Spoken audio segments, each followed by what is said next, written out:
Welcome to another edition of Interruptions. I'm your host, Otis Smith. Today, I got another treat for you guys. I got another brilliant actor, one of my favorite actors, a man that I think should be talked about more. He's a captain of the UCLA men's basketball team. He won two national championships. Then he did something I don't think too many people seen coming. Then he became an actor.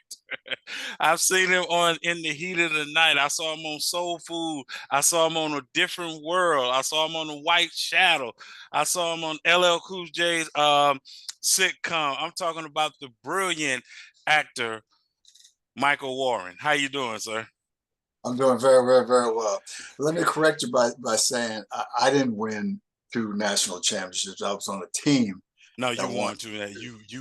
national championships. Well, hey, look. Your generation was before mine, but hey, I was born in '71. We was all taught the same thing. We win together, we lose together. So, That's so right. if you, That's so right. if you was on the team, you won. So you Well, got no you. question. Now, no Okay. question about that. But being a team, it becomes we and not I won because we had that big fella in the center, man, and without him, we definitely would not have won I believe those actually, two. I believe he's the. Well, let me say this: when people ask have the goat discussion, and I really don't. If I had to pick someone as a goat, and I told someone, I said, I think it would be Kareem. And they asked me Hmm. why, and I said because I said it's the Naismith Hall of Fame, which it takes all your basketball. It's not the NBA. It's not like the NFL where you just the NFL Hall of Fame. It's the Naismith. So you're talking about a man that won at every level. Could have got four championships, but at that time when you played, freshmen didn't play. That's right. So they widened the lane because of him. They outlawed dunking because of him. That's when you start having guys, basically you're like, why you ain't dunking? They just dropping in because so you're talking about, I told somebody, and it's not a knock on anybody. I think what LeBron James has done is incredible. But I said, you got to remember, Kareem did this with no 3-point shot. These were sky Hmm. hooks and the free throw. Hmm. You know how hard it is to accumulate No that many question. points with No just the question. sky hook and the 3-point. I mean, and the free throw. So I said, and again, the guy said to me, he said, "Well, I didn't see Kareem play." I said, "Well, that told me he wasn't great just because you did. I can't help when you were born. That ain't got nothing to do That's with right. because That's you didn't right. see somebody play." Do your homework, brother. Thank Yeah. you. Do your Yeah. homework. So Yeah. If I was starting the team, man, I would, he would be my first pick, he or Wilt. Um, but definitely he would be in that top spot, because he was phenomenal, man. When I was a, when I was a freshman at UCLA, okay. we always had a varsity freshman game. Hmm. And as you would think, Hmm. the varsity would kill the freshmen, Hmm. And so when I was a sophomore, Kareem was a freshman, and we played them, and so going into the game, Okay. the mindset is obviously, they're freshmen, so what do they know? I Right. mean, we're like defending champions. We're ranked number one Uh-huh. in the nation. Man, they kicked our butts so bad. At one time, their coach had to call off their press because they were winning so badly, and their coach told me at one time, he said, I actually was afraid I was going to lose my job because Wow. we were beating the varsity so badly. And then I had a couple of teammates. One guy wasn't able to play. It was my roommate at the time because he had a serious stomach ailment. Hmm. Woke up at 3 o'clock in the morning screaming, and Oh, wow. never really found out what was wrong with him. So he didn't play. And to this day, there's two brothers who were on that team. One said, if I played, I would have beat Lucius Allen up so he wouldn't have scored. Uh-huh. I said, you still got Kareem. Who's gonna guard him? You Okay. know, you know. But it's funny that these guys still believe that had they played better, we would have won. But the reality is that dude was too dominating, man. There's no way. I mean, we played him 10 times, they would have beaten us 10 times. And he was Maybe just getting started. And he was just getting yeah, started. yeah, that's right. That was his, actually, that was his very first game Right. at the college level, you know. See, And he was just getting started. he was a monster, man. And he was great to play with, too, because he was unselfish. Right. You know, he was just a tremendous talent. You know, he could have scored his first game, regular game, as a varsity. He scored, I think it was 56 points or something, like between 50 and 60 points. So the point is that he could have scored, could have averaged 30, 40, 50 points. But I don't think they would have won. He was unselfish. They wouldn't have won. You know, and the fact that he made that kind of a sacrifice so that the team could prosper says a lot about, you know, about his ability, about his mindset. Right. And it was great playing with him. Well, it segued into my first question, and which was fine. Which was, what was it like for you playing at UCLA in the late '60s? You know, I was coming just right behind you guys, being born in '71. So, you know, like you said, when you study your history, right, and you're looking at the whole civil rights movement, you're looking at the whole Jim Crow laws and stuff that you grew up with. What was, once you got to UCLA and you're playing and being a black man playing in college, and still certain places you still can't go or they don't want you there, but yet still having success on the basketball court, what was that like for you? It's really interesting. You know, I'm from South Bend, Indiana, which was very much integrated. And obviously there were moments of covert racism, but not necessarily overt. I mean, as you travel down south in Indiana, you got that covert. Okay. Coming to UCLA, you know, California, the land of the sunshine. You know, the mindset is, you know, it's going to be wide open. Okay. No, it wasn't that way. You know, not that way at all. In fact, some of the guys who came before me couldn't even rent apartments around the campus. They were segregated, you know, and so they had to stay. Before school started, we would have practices, and so they would have to stay in the fraternities. Okay. First time I was at UCLA, I stayed in a fraternity during the summer, and I didn't know at the time that, you know, it was because surrounding areas, they weren't necessarily renting to, you know, to Black students. That changed probably my sophomore year. Then you saw brothers and sisters renting apartments in that area, but it was a shock. Again, it wasn't overt, and we, you know, it wasn't that we couldn't go to certain places, but you knew, you know, in Glendale they had a sundown law. Don't let the sun go down before you're out of town, you know, and so. When I was a sophomore, Kareem's freshman year, we played Duke in North Carolina. And generally what Coach Wooden would try to do is have an activity for all of the players, you know, to bond and to do something. Here we are in North Carolina, and the only thing that we could do was go to an L&M cigarette factory. Wow.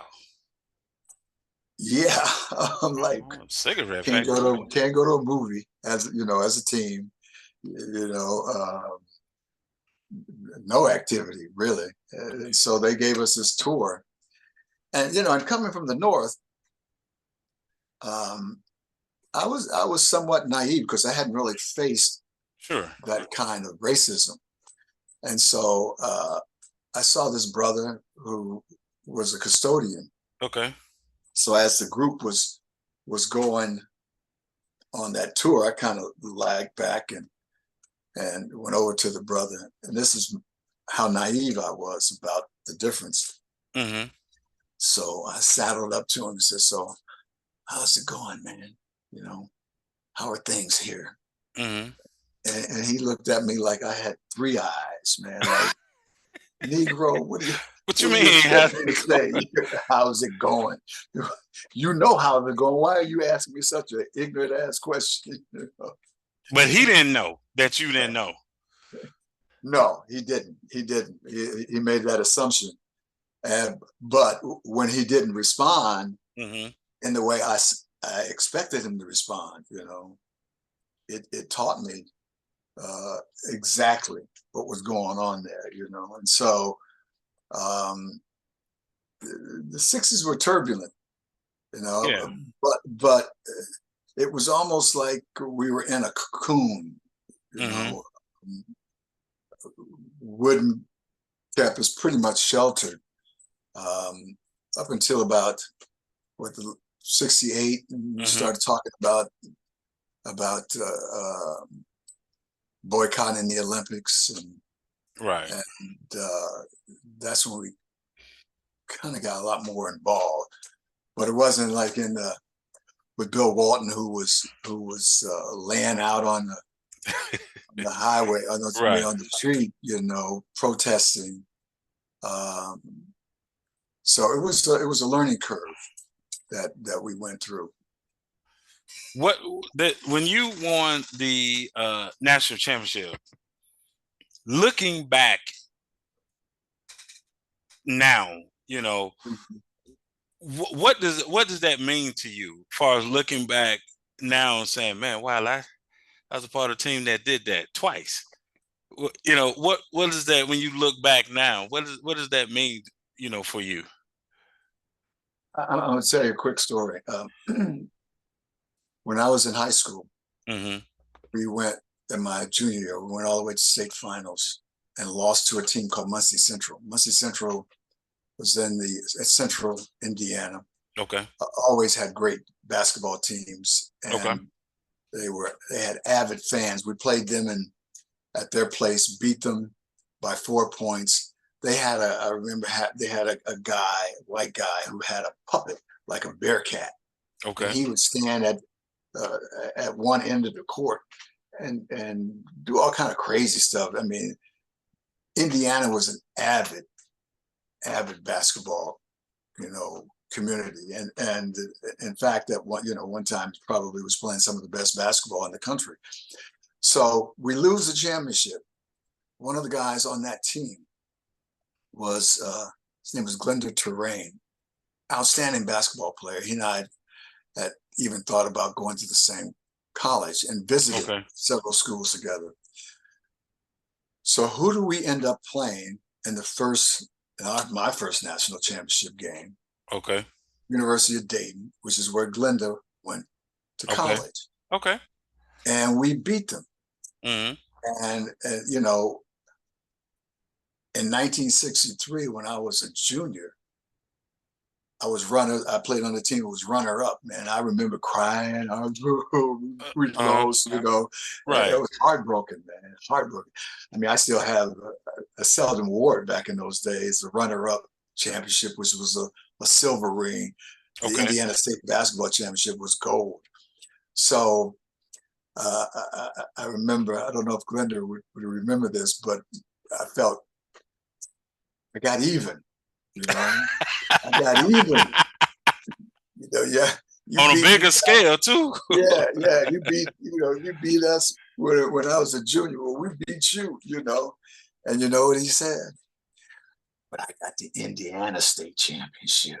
That's Yeah, how, but that's how big it is. that's how big it is, man. I was on two national championship teams, and I have always said I would have given one of those away to win an Indiana State Championship, high school championship team, because it was huge. It was only one class, Gotcha. 400 schools could play, to see who was the champion. It didn't matter if you were a small school, large Okay. school, Okay. everyone got the same opportunity to play. Now it's all the way across the country, you got divisions. Right.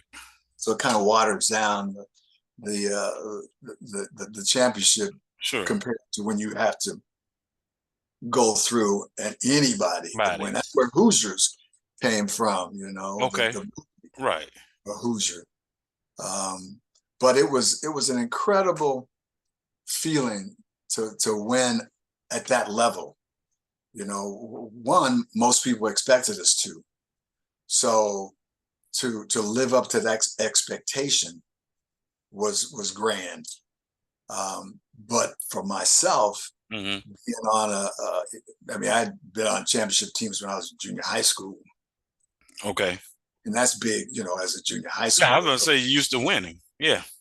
Yeah.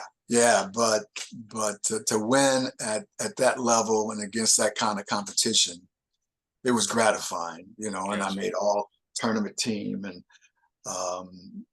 it was magnificent. I remember climbing up on the shoulders of one of the players, cutting down net, and it was cool. It was really cool. Because I can imagine, when you look back, you start looking at your life, and you start looking at different accomplishments, that you have, and to say, wow, man, I pulled two, national championships, and then, as I was looking you up, and then I sat there, I said, I'm gonna have to ask him this question here, only like a black person can ask. Which is, man, where did acting come from, man? Where did that come? Where, where, where, I know, man. Where did that come from? How did you get into acting? Where did that come from? Well, several things. I'm a present kind of a person, and I don't look back on a lot of that stuff. Somebody has to remind me, like now you're talking about it out, Sure. But in my house, I may have two pictures here. Okay. I keep trying to adjust my monitor because I don't want to lose my mother way up at the top there. No, I see her. I see her clearly. Yes. And my pops, I got the same hairline as my pops. Well, you went on and cut it off, so Yeah, I did. And this here is my uncle. Okay. And then this is his wife. And so these two were from California. I have to, let me go off script for a second. So these two were from California. And when I came out here, I didn't know anyone. So they didn't have any children. And so I became their child. And so they were like my mom and dad. And so I have them on my wall. Sure. To show the appreciation. So I keep trying to level because it looked like I'm sinking down. No, but I don't want to cut off my mom. No, you good. But so what was the question? No, I was just asking you, where did acting come from? Because of, especially in the time and the space that you were a young man, but also playing sports, Right. And like you said, it just seemed like you just one day just popped up on the screen. Yeah, it is kind of strange even to myself, because when I look back on my life, there was nothing that said acting to me. I was president of my high school class, and we used to put on a senior class play. Okay. And I, in fact, was sitting I wasn't in it. I was sitting in the front row. One of my buddies was in it. Okay. And another friend and I were trying to make him forget his lines. And, that's how disrespectful I was to the to the field. But I had gone to UCLA. I wanted to be a social worker, sociologist, and statistics almost flunked me out of school, man. And I'm like, golly. So at the end of my going into my sophomore year, I'm trying to figure out, okay, what am I going to do? and I was always into photography. And this has happened a couple of times in my life where Hmm. the Lord spoke to me and I listened, and he said photography. Now, I Okay. didn't know if UCLA had a photography major or not, but what I did know is that anything creative was in the fine arts department. Sure. So I walked across campus and I walked into the fine arts department, and a gentleman, his name was Arthur Friedman, who turned out to be the chairman of the television, radio, Hmm. motion picture department, which Okay. would now probably be communications. And and he saw me. He said, "Well, what are you doing over here?" And I said, "Well, I'm trying to figure out what my major is going to be." And the Lord said, "Photography. I know there's probably no photography major." Hmm. So he said, "I've seen you're on doing interviews, and why don't you come into the department, Hmm. and under television, radio, and motion pictures, and let's see what will happen." Well, he also was an actor, a working actor, and a coach. Okay. And so he talked about me having really great presence when I was doing these interviews, and he said, "I think you're a natural," and so I started really working with him, taking his classes, sometimes in the summer, Okay. and uh, and some of those classes were acting classes, and so I switched over from life and science to fine arts, Okay. and and there it goes. So in my mind, I'm thinking, okay, I'm going to become an actor. I'm working with my professor as an acting coach, Okay. and in my junior year, I get word that Jack Nicholson is going to be doing a film. Okay. He's going to direct the film, and he wanted me to be in it, Wow. and wanted me to be a technical advisor on it, Okay. because I was initially, I wasn't thinking acting per se. I was thinking, producing, Okay. Okay. going behind the camera. Right.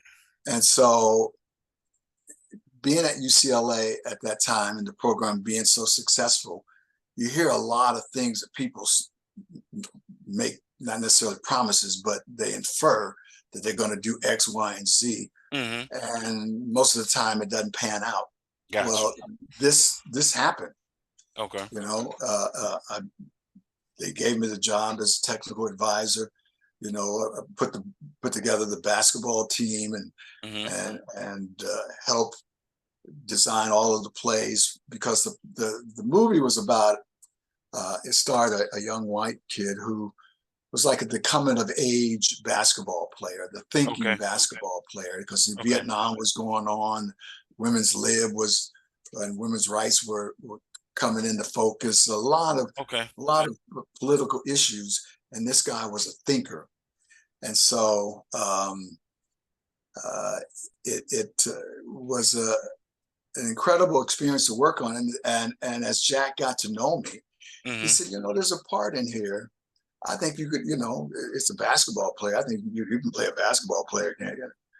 And he hadn't known that I had taken some acting classes. And yeah, I can play basketball. That's, I was just playing me. So Right. he gave me this part, and from that, and some nice little reviews, and he turned me on to his agent, which Okay. is a really hard thing when you're first starting out, is finding an agent, and so that's kind of how it happened. Listening to what the Lord had said, and acting on it. And when I graduated, I was drafted by Seattle Supersonics and the LA Stars, and the Supersonics sent me a contract through the mail. You know how you get junk Through the mail that mail. says occupants? Right. I got a letter like that, and it didn't even have my name typed. It had it written Oh. in it. And they had offered me 10 grand or something like that. And I had to try out. And growing up in Indiana, man, my heroes were those guys who played at my high school prior Okay. to me, Okay. Okay. who had been on a championship team, had gone 30-0 in Indiana, man. They had beaten Oscar Robertson's Wow. high school team. I mean, they were tremendous players, man. And so um, I ended up deciding not to take this shabby offer, because I'd been an Okay. All-American. Now, had it been a dream, I probably would have gone ahead. So my attitude was, well, then I'll play in the ABA. It's in LA, Okay. and then I can use that notoriety to leapfrog into the entertainment business, not really understanding the business, Sure. because I it got you. definitely doesn't work that way. But and so the negotiations fell through, and my attitude was, well, I'm gonna be an actor, man. I'll make more money than that hustling on the streets. But I mean, I was trying to be facetious. That wasn't gonna go out to hustle on the Right. street. I know what you. But but but little did I know, man. It took, I don't know how many years it took me to make 10 grand as an actor. I was doing commercials, and what really turned a corner for me is that the birth of my oldest daughter. Okay. Then I realized I had to really get serious about what I wanted to do, and then I found some really outstanding acting coaches. And you mentioned White Shadow early on. I was on a Stephen Bochco show called Paris, and that starred James Earl Jones. Ooh. And yeah, man, and, Man. and, and what an honor and a privilege to be in his presence, and what a great human being, man. Just really giving, but on that show, I didn't have very much to do, and it went off the air in about 11 shows. Oh wow. Going back to White Shadow, the guy who directed White Shadow was a child actor named Jackie Cooper. Okay. And Jackie Cooper came to me uh, on the side and asked, would I be interested in auditioning for a series starring James Earl Jones? Okay. Now, the fact that he was going to direct it. Okay. So with him directing it, that made me know that I had an inside track on getting that part. So he worked with me and told me what to expect when you go in one of those rooms and you're auditioning for a television series. Right. There could be 20 people, and if you don't know about that in advance, it could be unnerving, because normally you go in, there may be a casting director and a Okay. person who's working the camera, Okay. and they filmed you, and that film is sent to the director, and you may get a call back. But to go in for the network, there's a lot of people. So having been on White Shadow, which was a show that I had turned down because I had worked on as a basketball player on this movie, and I'm like, I don't want to play another basketball player. Basketball player. The industry will typecast you, and So I don't want to get typecast. you already knew that. Wow. Yeah, I knew that. And so I also didn't want to be lumped into a category of athlete turned actor, because I majored in Wow. television. So the plan was always was initially to go behind the camera. So I was like, well, how can I? And back then I didn't really have any advisors, because I was in new territory and there was no one Right. to really advise me except for my acting coach or teacher. And so I'm like, how can I become a producer the quickest way? Mm-hmm. maybe by going in front of the camera, if I'm able to do well and get a name, then maybe I can segue, not realizing that the business is compartmentalized, man. And you want to be a writer, you're right. You want to be an actor, this is the way to go. You want to be a producer, this is the way you go.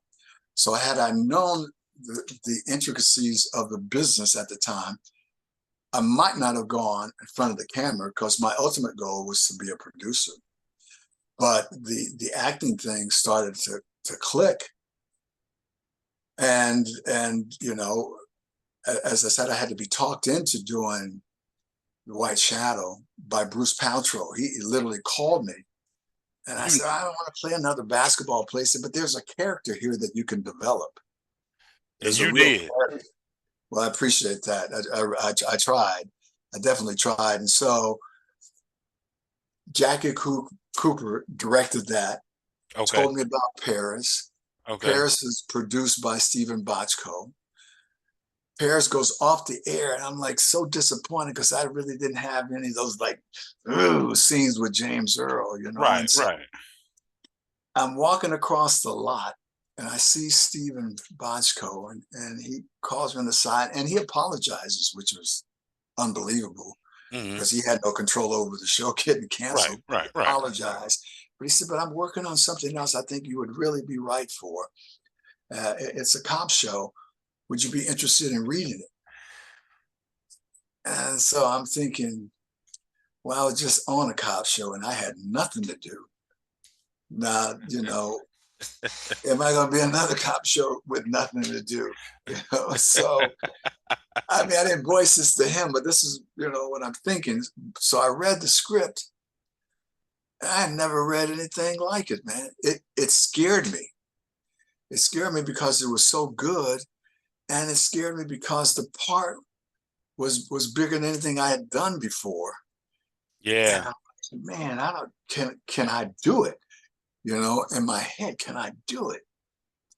Well, the way it was shot, we did 4 hours of scripted material. It was going to be the first shows in sequence, Okay. which never happens. Right. You get a script, and you may have one scene in a house and another scene outside of the house that's shot on totally separate days. Well, in this script, we shot everything in sequence. In sequence. So Okay. yeah, so you as a character, you didn't have to jump back and forth. You were living it as you were doing it. Gotcha. And so I get the call from my agent and said, they want you, don't have to audition. And so I took a leap of faith, prayed on it, and boom. I remember the entire cast was sitting in a screening room watching the pilot. And then the pilot, I get shot. My partner, Charlie Haid, who still to this day is one of my good friends. Okay. We get shot. And the way it's set up is so real that when the show aired, I had some people at my house. My daughter was probably 9 or 10 or something like that. Okay. And when I got shot, she started to cry because she couldn't separate the two. Oh. And then I started thinking, what a dumb thing as a parent, without explaining, because it just came on, and I was shot, but I knew there was subsequent scenes where I live. Okay. But for that moment, I may have scarred her for life, unintentionally. But that's kind of how it happened, man. In a roundabout way, not what I planned, not what I expected when I was in high school. Plus, that had I known that, then I would have plowed into a lot of the plays, theatrical plays in my high school. And that's what makes your journey so different. And I used to ask, people like, hey, were you did the arts find you, or did you find the arts? and by the arts finding you, I agree with your teacher that you're just a natural because Mm, here's why. Let me change my background. Here's why I say you're a natural, because this is amazing. This is amazing. So you playing a preacher on a different world, right? right. So you have to have comedic timing, Yeah. and you were doing drama, Right. and then you walk into this situation, and I couldn't find the scene I really wanted to find, which was when when Whitley's mother comes in and say, "Oh, my favorite preacher," and you was like, "Oh, my favorite parishioner," and she said, "Oh, how do you go on?" And you like, "I would like to," and then somebody come over, and then you dip off to the side. I said, "Oh man, like That was just Diane Carroll too, huh? Diane Carroll," Diane and Carroll, what a and sweetheart. and just your comedic timing. And then I kept looking and looking and looking as I'm diving in your background. And I'm gonna tell you what I'm looking for. I'm like, where is the theater background? Where, because Yeah. I've never seen, except people who have theater background, I've never seen anyone like you, except theater background, Right. that that can do comedy, action, drama. That is, to me, Right. there's somebody that was born to do this. Otis, I'm gonna get you some glasses. I, I appreciate that compliment. That's huge, man. I really don't know what to say about it other than, Debbie Allen directed But the, hey, you talking about Debbie Different Allen. Worlds, Yeah, and yeah, she's incredible. In fact, she directed me in three different pieces, man, that were extraordinary experiences. Working with her and being a part of her little group of actors was sensational. Um, there's no explanation for it, some hard work, training. sure. Um, yeah, I didn't go the natural, looking back, if I had to do it again, I probably would have gone that route where you would have looked and had seen all of those plays and things. And there are times when when I look back, I said, man, you know, but it didn't happen that way. Hmm. And I'm happy the way it turned out. Oh, Uh, of course. but And yeah. no, and that's why I said, listen, like I said, I've had the pleasure to talk to theater actors, and they always talk about a theater actor, it just there's a base to pull from that people who normally just takes, some acting classes, right? That they don't have. And that's why I say you marvel me, because you're able to do the same thing that most people that have the theater background, you're able to, like, I changed my background again, like in the heat of the night. And Mm, I get into integral stuff when I'm looking at actors, because I'm looking at the acting chops of the range you can pull out of a character, right? hmm So hmm you in the heat of the night, you come in, bright, energetic, looking for Virgil Tibbs, right? You find your boy, but then when you get to the end, mm, and it's serious, like your character was mentally drained at this point. You sitting there with the gun in your hand. This is before Virgil even walks in. Howard Rollins even walked in. yeah. You just Another great mentally. actor. Oh Another man, great. that dude there. I discovered him a Soldier Story. That's when Yeah.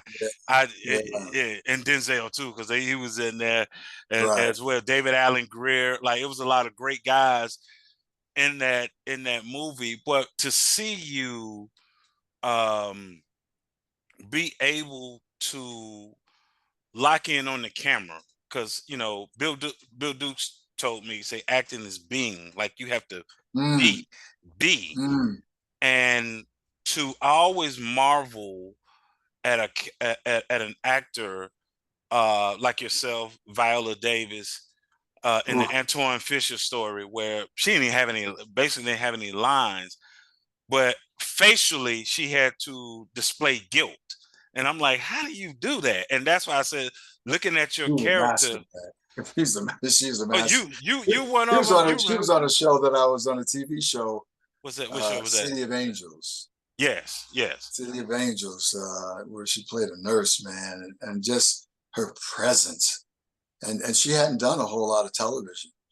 And she was just a queen, man. Alfred Woodard, another person I Oh worked yeah. with. Oh yeah. She's Big boss as time. well. And trust Yeah. me, I've been trying to find Alfred Woodard. I Oh, always, really? yeah, she's one I want to interview too. But now I did have a blessing. I did get Tina Lifford. I did Mm-hmm. get her and interview her, and that you guys are in that frame.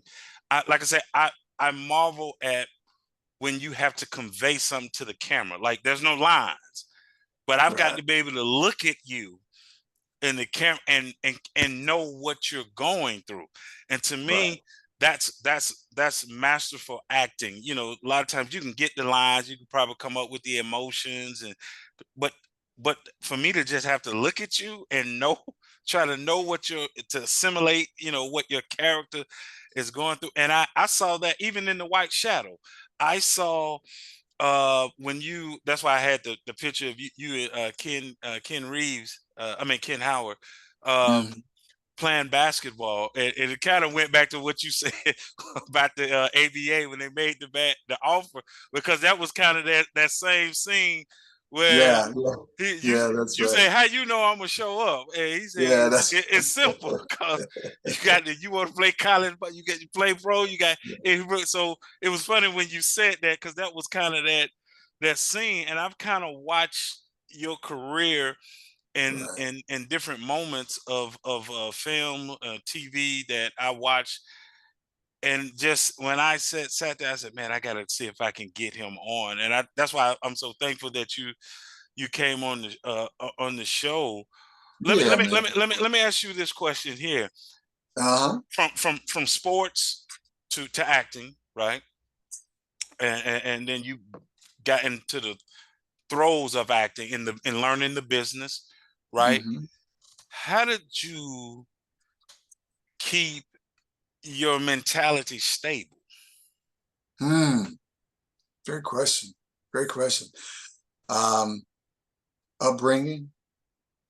You know, God, God has been really good to me, man. You know, He gifted Mhm. me with a talent that obviously I honed and worked at it to become, Sure. you know, good at it as a basketball player. And so, and it happened early on. You know, I was on the sixth grade team. In the third grade, my mother had to go down to the city to get permission for someone so young to play, because it had never been done before. And so throughout my life, I've had these incredible things that God has given me. Hmm. And I've had parents and relatives and coaches and friends, and who also talked about, you know, the gift can be taken away just as quickly as it's given. So one, don't take it for granted.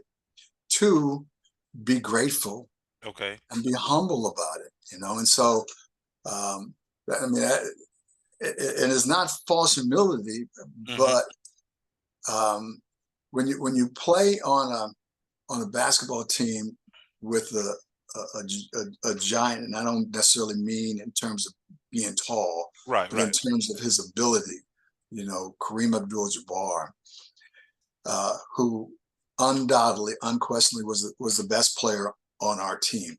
Hmm. Now, coming into that, I had been, you know, had broken records as a guard, Hmm. and you know, and had averaged, you know, substantial amount of points.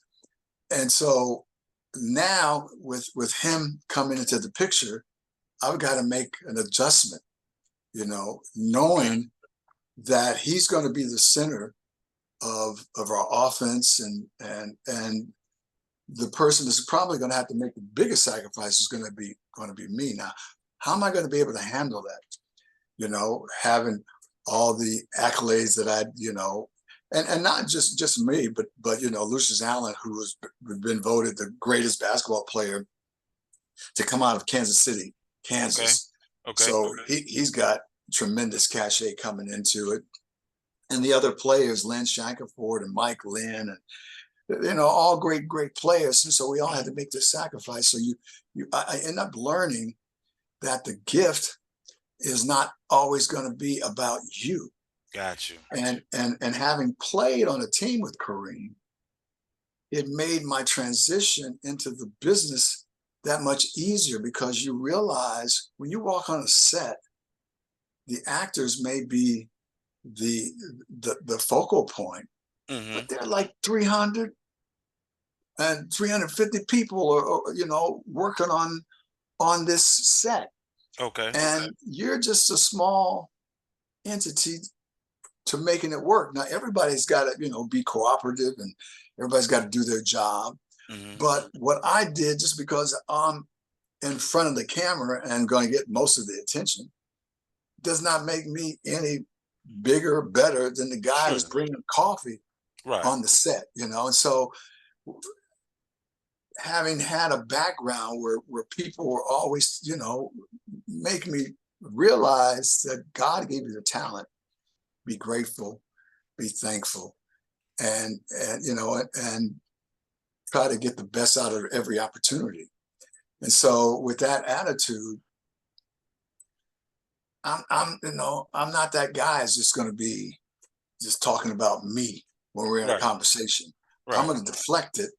And sometimes that's to my detriment, because in this business, you have to know how to promote yourself, which I'm not very good at. I'm not very good at. I'm laughing. I'm laughing at you because, I'm laughing with you because I sound like you with this podcast. It's I would say I don't have a team. It's just me and God. So I have a hard time promoting me. Yes. Because it's him that's actually allowing me to find the guests, and the guests who says yes, like yourself, come on and have different conversations, and something develops there where a few people, I have the telephone numbers, I have following each other on social media, things like that. And so I know that's not me. Like I know I didn't do that because nobody knew, who I am, so I feel the same way you do.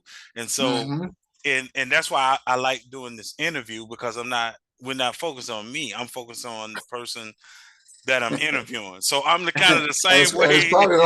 That's probably why I dislike it, because I want to find out about you. well, here's the good part. Here's the thing. I don't dislike it, but I know what you mean. I know what you mean. Comes with the territory. I want to. Oh, I'm sorry. Go ahead. Finish your thought. I was saying it comes with the territory, and it's things that you have to do, and I've never minded them.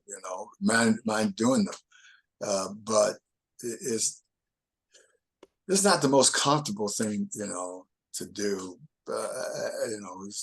Just talk about yourself, and yeah. Well, I tell you what I do. Listen, I want to bring you back on the show, but just because you said what you just said, I'm gonna put you in a different space. Let's bring you back on the show, do a part 2, but we're gonna change roles. I'm gonna interview you. Change role, because you said you wanted to find change role. So, and I don't even know what you're gonna ask. I don't know what you get. But if that's what you want to do, because you said you like to know about other people, we can reverse it.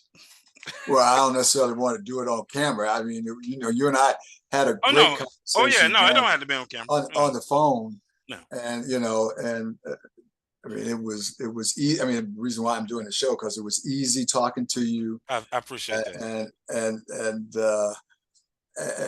as I'm thinking about Otis Smith, I know several Otis Smiths, but this is not the Otis Smith that I know. How in the heck did he get my number? And you and you said, well, that's your fault. Yeah, that's your fault. I did that. I did that to Miss Angela Wimbush. She did But the. is it? I'm still working on getting an interview, but what happened was I called her and it was the same thing. Hey, you got my number? I was like, well, hey. Now I ain't gonna tell the people how I got your number because I don't want people, you know what I'm saying, blowing you up. But That's funny, it man. was the same. But I tell you what I do want to do. I want to bring you back on the show, but I want to bring you back on with I want to try to get Carl Gilliard on and Brent Jennings, Mm-hmm. Mm-hmm. Mr. Brent Jennings, and have you three on simultaneous, at the same time, and just kind of get the thoughts of acting, the business, right, from each of you guys' perspective together. That way, because I did that. I did a Father's Day thing, and I did it with Lenny Williams, Mm-hmm. Najee, the jazz legend, and Will Downing, and Mm-hmm. it was one of the most fun things. But it was comical because they always were trying to defer to Lenny first. They were trying to say, okay, well, you the older Lenny, like, now you go ahead, I jump. So it was fun to do that. So a lot of times when I bring people back, I try to partner them up with someone else and or other people and just try to have a good time because then ain't nobody starstruck but me, right? So because everybody's on an equal playing field and you just be yourselves. So I would love to do that when all your schedules would mesh Well, together. yeah, that's a possibility. I'd love to come and talk about my art at some point. Oh, most definitely, most definitely. Well, I tell you Yeah, what, this is what we could do. We could bring you guys on, but then let you guys and then talk about the things that you guys are doing outside of the art form. Because sometimes, as the fans, like you said, that's all we see you guys as is how we know you, met you, through the art form, right? So I would love to be able to do that when you talk about your art and the things that you're doing with that. And then so I love to do that. but that's a possibility. We'll see. Let's see what how the days, what it looks like. I ain't too particular about doing more shows talking about me, man. Because I've been an hour talking about me. Well, that's why I Uh, said the art form. Well, you know what? yeah, You did it so well that what you don't realize was I had 6 more questions, but I didn't ask them because a lot of it you had already, as you were talking, you had already answered yeah. those. And I'm one of Well, those I people. can talk now. No, well, so I can can I. talk. So can I. But I'm not one of those people that's going to, ask you, just ask the question just to say I asked it when you've already answered it. To me, that's Right, just that right, that don't make no sense. right. But I would love to bring you back for you to discuss what you're doing with the art and everything, and I would love to do that because I want you to be able to get that out. And so I most definitely want to do that. So have you contacted Brent? Hold on for a second. Hold on for a second. Give me a second. How did you Okay. get into how did you Say get that. into to podcasting, interviewing, and tell me about your I background. I what I did was I wanted to create a what do you call it? A sports show. Uh-huh. And what's so funny was I started doing this with a friend of mine, doing a podcast, and he it was more like a hobby to him, and he Mm, subsequently he ended up passing. Young guy, was like a little brother to me, really? and what ended How up old happening was it? in his 30s. Like could have been my son. I'm old enough to be his father What? because my son, I do have a son that's 30 something years old. Uh-huh. And what ended up happening was I don't like just one thing. So just like yourself, like you went from acting playing ball to acting. Well, I realized I like movies, I like music, I love sports as well. I like different types of music, right? Gospel, Mhm. jazz, R&B. So my show ended up morphing from just sports to getting the whole of Bill Dukes. Bill Dukes was my second interview I ever done, and then able to get a hold of Brent and did an interview, and he said he would come back on because, of course, his wife is also an actress. And I told him I Mhm. always do things like I did with Trisha Mann Grant and Tony Grant, both actors, both did stage, both TV shows, and so I interviewed them together because I like to do things with marriages, people that are in the same industry, how they make it work, this, that, and the other. So I did that with them. I did that with Shirley Murdoch and her husband Mhm. because he used to be in Zap.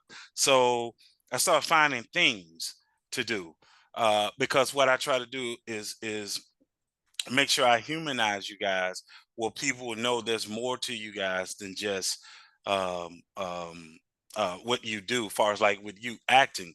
So I just started doing that, and then just being myself, because when I graduated from high school, I did go to broadcasting school.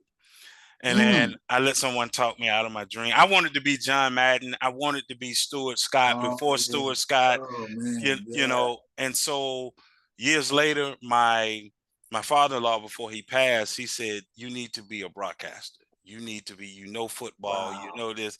So I've been blessed that, like, every year when I do a Super Bowl preview, and it's Mhm. always ex-players that are willing, that I've interviewed them one-on-one first, and then I'm able to bring them back on the show, and to do that. And so, um, like I said, I have a hard time promoting me because I know it's not me.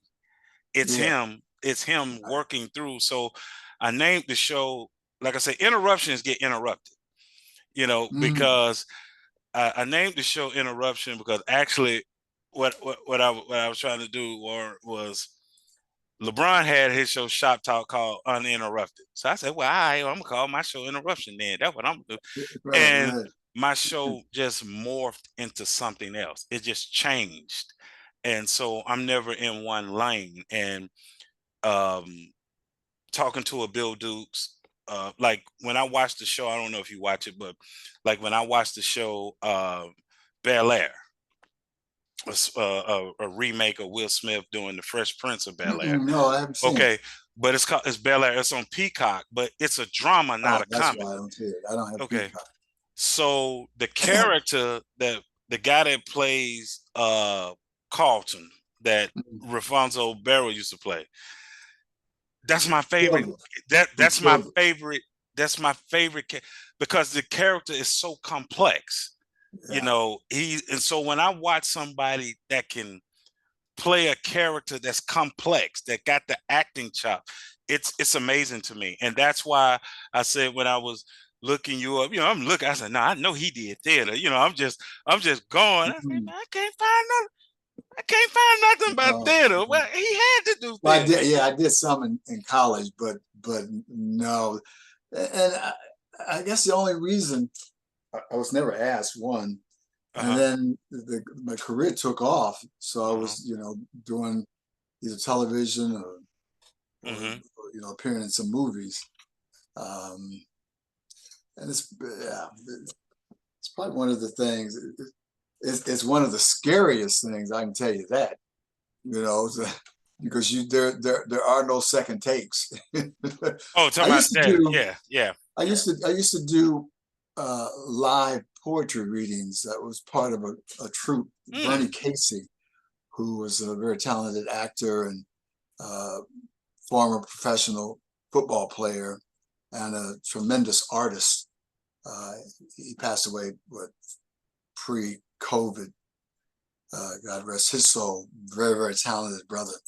Mm. Um, but he put together a little troupe, and we Okay. would go around actually reading because he also wrote poetry. and we would do dramatic readings in front of a live audience. Okay. Which is very similar to working on a play, on a play, but right. not exactly. Okay. Yeah, I just was. Yeah, my life didn't take me that route. Although there are many times when I wish it had. Well, I think that's the great thing, because then, like you said, that's how God gets the glory, because he's saying, I'm gonna take you in a route that's gonna be so unconventional. Well, it did too, boy. That even the people, when you're on set with them and they look you up and be like, hold up, wait, so you telling me he this good? But he didn't do this, he didn't do this, he didn't do, you know what I'm saying? The standard. It's like when sometimes when you find out an athlete, maybe like an Elijah Wan, right, who didn't play basketball to a certain, basically when it was time for him to go to college. What you mean you just started playing? And God will set you up like that, where it's just like, I'm gonna do it in a way that you will know, everybody's gonna know it's me. And so I remember someone told me before, like it was prophesied over me. It said, the man told me, he said, God's gonna bring you to a place. He said, you're gonna be like the prophet Jeremiah, who preached. He had to preach doom to everyone. He had to live through what and he said, when God bring you to the place where he's going to bring you, he said, nobody will question how you got there, because you have the physical scars to show this is how you got here. So when I started my podcast 3 years ago, talking to someone like yourself, people were at, how did you, like, people are always, I've had publicists ask me to tell me, say, no disrespect, but the numbers that you have, the amount of subscribers, the views you have, she said, I could tell you just started. She said, but what I want to know is, how did you get that person? Yeah, because you should not be able to get this person based on your. And I always say, they like, who do you know? And I say, I know the Lord. As long as I know him, he the one know everybody. I don't have to know he the one know everybody. I don't know everybody. And so I had to learn that what you do is do the best interview you could do with the person that you're interviewing at that time, because it's about the content. And sometimes people will give you, one of your people that you work with gave me a yes. Just I guess I caught him at the right time. That was Mr. Darren DeWitt. And because he's on one of my favorite shows, Carl Weber's Family Business. And he was on set and was doing the interview. And he said, man, I came on because I told you I would do the show.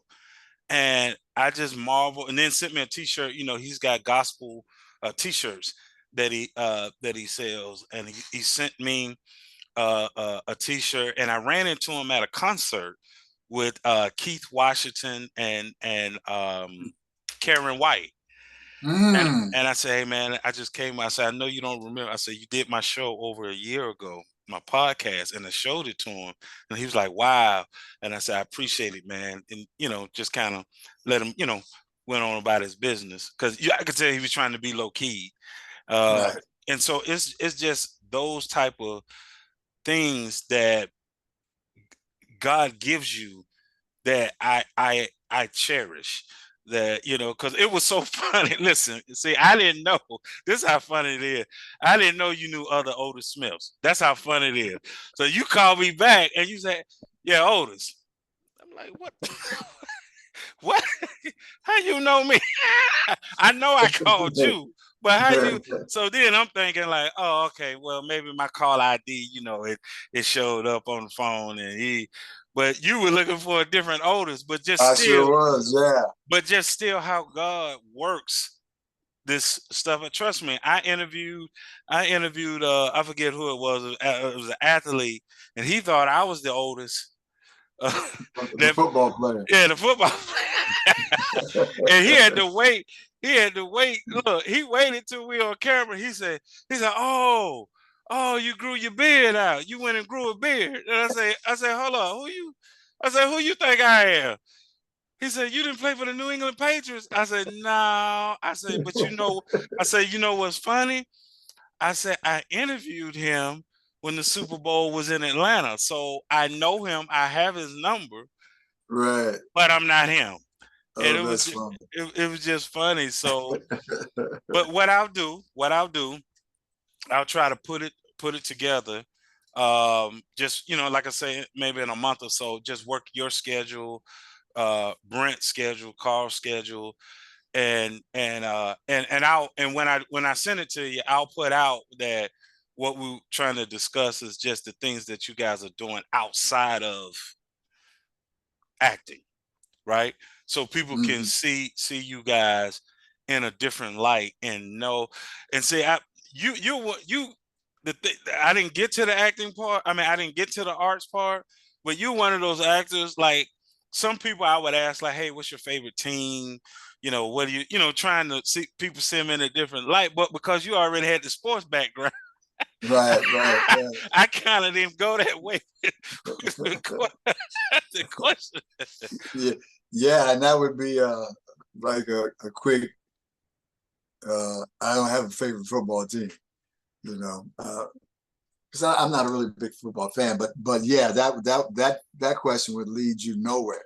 See, I told you when we talked on the phone, I said I try to craft the questions based on whom I'm interviewing.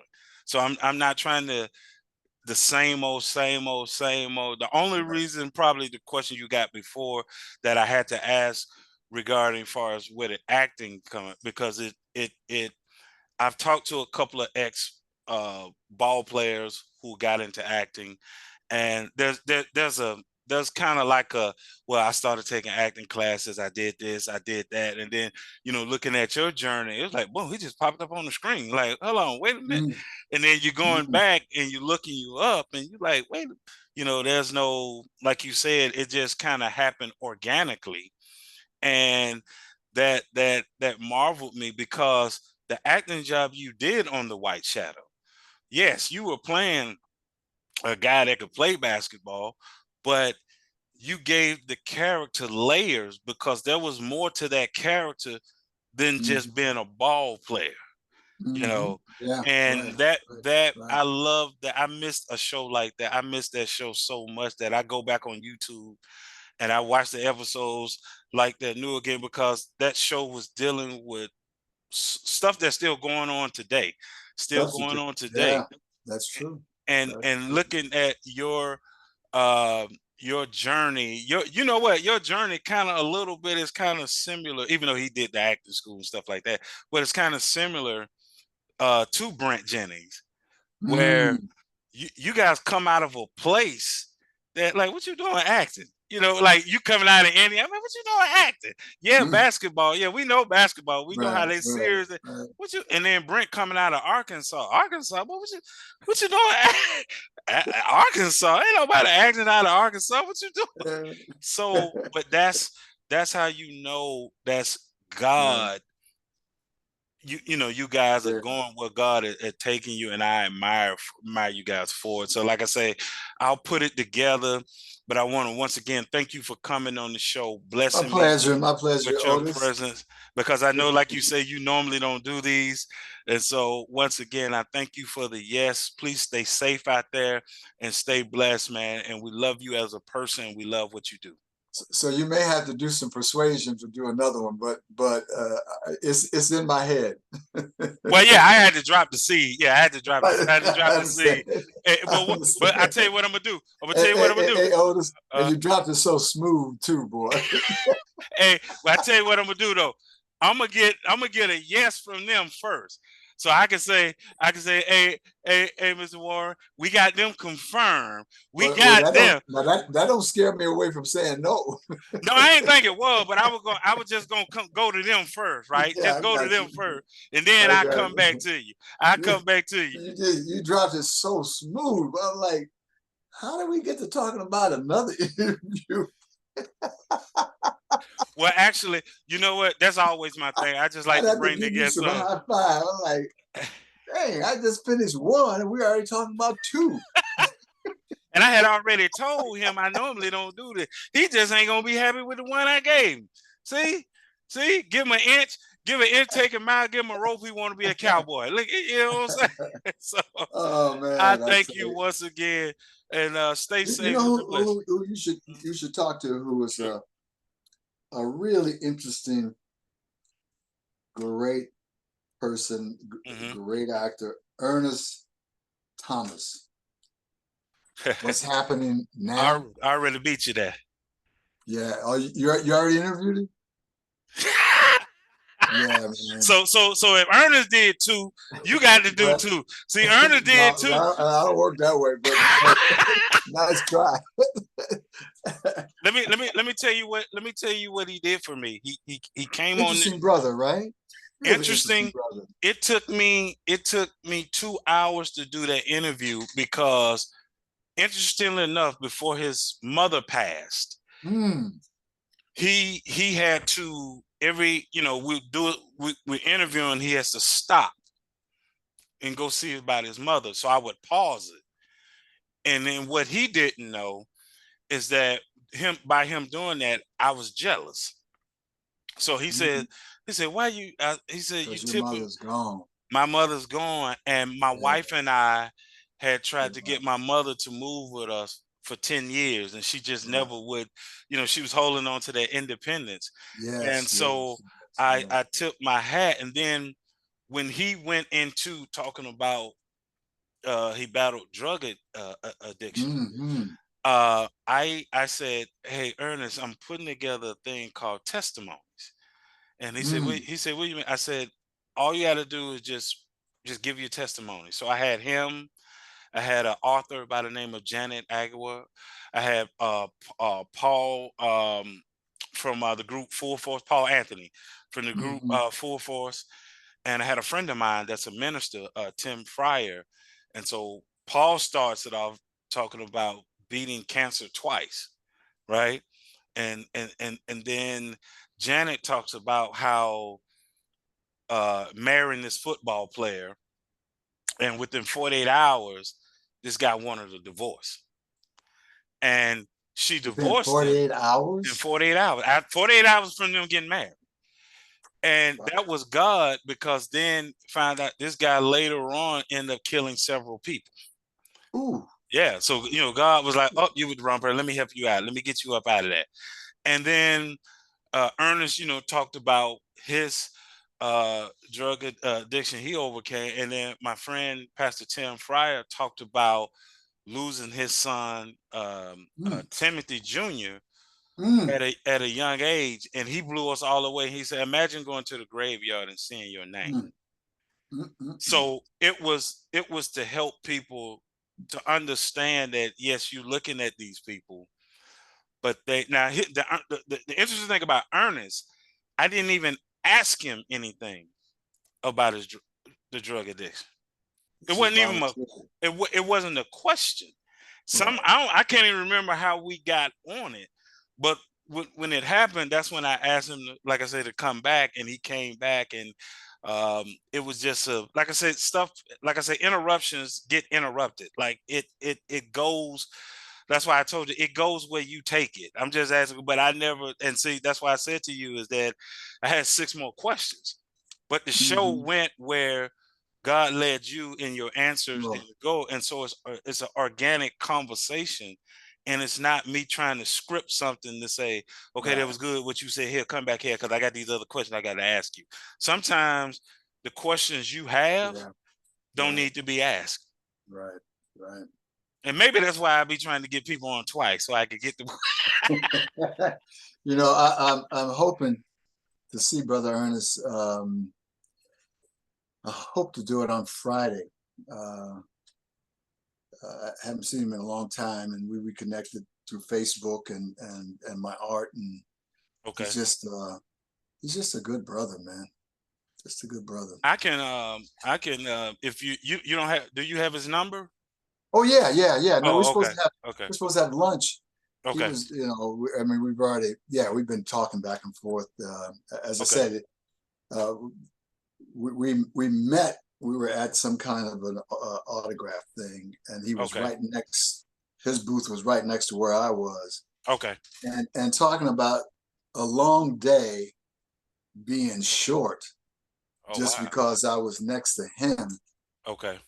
and you know, and talking and laugh. Oh man, he had me dying laughing. So yeah. Okay, brother, I got to get I on got too. Go ahead. Go ahead. Uh, it's a pleasure, Otis. You take care of yourself. God bless you You and your too. family, man. And I'll see you up the road. All right. Stay safe. You too.